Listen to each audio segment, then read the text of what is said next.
I always wonder, for individuals that go through an MD PhD program, do you feel like that gave you a pretty big advantage, with kind of jump starting a career in research? And I guess if yes, why so? Yeah, I mean, if we're doing research, like 100%. I mean, I think the skills that you develop in a program like that are I'll take a step back and saying like doing an MD PhD is not a prerequisite for being a physician scientist. It's not required, and like I get it's not a requirement for our research track residency. I mean, like, because people get intimidated and they worry that they don't have like the skills like that they don't have all of this experience, right? Because they didn't spend 4 years like doing these Mhm. things.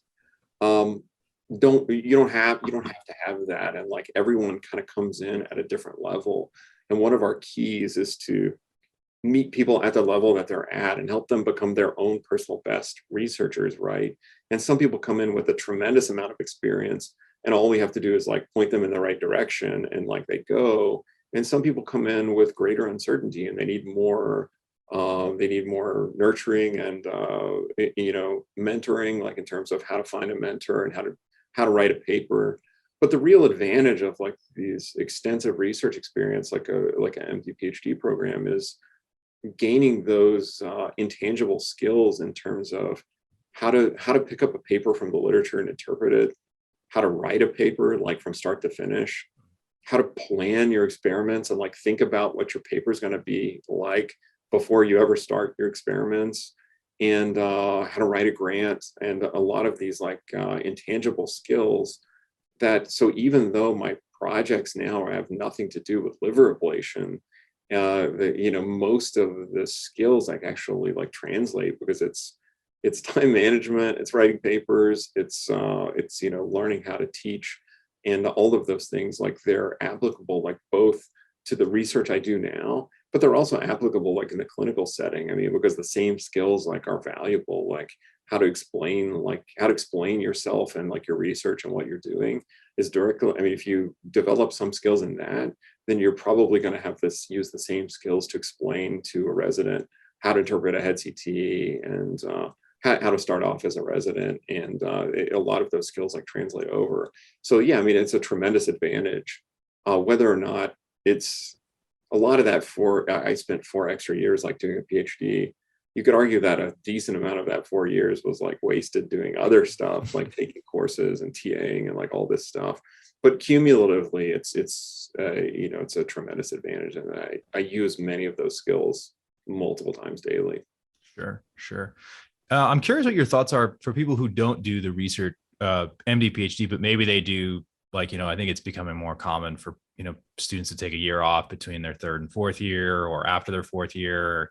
What you've seen kind of from that. Do you think there's still, even though obviously a year is much shorter amount of time compared to a 4 or 5 year PhD, do you think that's worth the time to develop into a researcher? Or I guess what are your thoughts on people who do, or maybe they pursue like a Howard Hughes fellowship or something like that? Kind of what are your thoughts on that?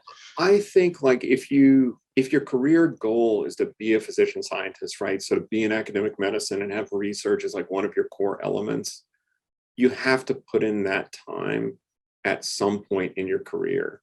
You just have to decide like when is it going to be, right? And like, so you're going to have to pick up those skills like the ones we just talked about.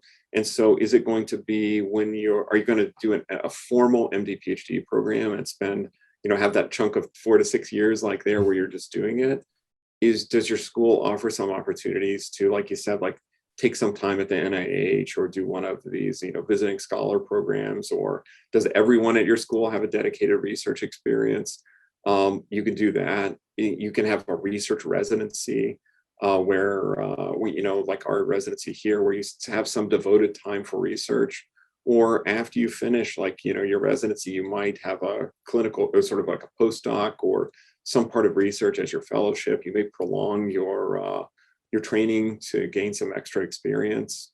Or you may even take like a job that's like more research oriented, like after you finish. But at some point, you have to learn those skills. If you don't, you get to the end and you get a job at an academic place and you don't have any of the basic skills that you need to get started. And it's hard. Like it's much harder to gain traction like at a later time because much more is expected of you. Because when you start as a faculty member, you have all this stuff like you need to do. You've got to like learn how to assign studies and like be the final like expert, like who's taking care of like the patients. You have administrative things like you got to deal with like your scheduling, your teaching, and all of that stuff. And trying to learn some of those basic skills. I'm not going to say you can't do it, but it's not that practical. So I think that like people, if you're serious about research as a career, spending some dedicated amount of time earlier in your career, whether it's a year off before you go to medical school, a year off in medical school, I think most people who like become serious physician scientists have some sort of prolonged research experience. The PhD people like tend to have the most, but and I don't think that's not everyone needs 4 years of research experience to become a research faculty. It's probably too much, but like I think that it really like helps a lot. Gotcha. Yeah, and I think I can attest to that even in my own personal growth. I think, working with you, I came in, I knew, kind of how to write some papers and things like that. But I think what I learned a lot working with you is how to, become a little bit more independent and like, planning out a research study, kind of what we want to like get out of the research study. Kind of, I think at a med student level, you're still kind of doing what the attending tells you or the senior resident you may be working with. And I imagine that's kind of probably what you're trying to foster as well in the research track, is kind of like that evolution of, being more of the lower level worker who's still learning, but then almost like how residency clinically is structured, where you kind of graduate to a higher level of autonomy or autonomous thinking, I would imagine. Yeah, and that's absolutely the case. And like the first step, like as a researcher, is usually like someone giving you a handmade project, like where the data like may or may not even be collected, or it's ready to be collected, or everything is kind of just there, and you're told exactly what to do, and you do it, and you come back with the results, and that's that's great. Like I mean, that's the equivalent of like taking like a Lego kit or whatever, and like the instructions and like you follow it and like it's a simple kit, and then what happens is like you build on that a little more, you do something more complex, right? And then eventually though you want to be the one who's designing the kits, right? Who's coming up with your own designs and like in your own things and like taking them from start to finish, not just doing what someone else is telling you because you want to be an independent researcher.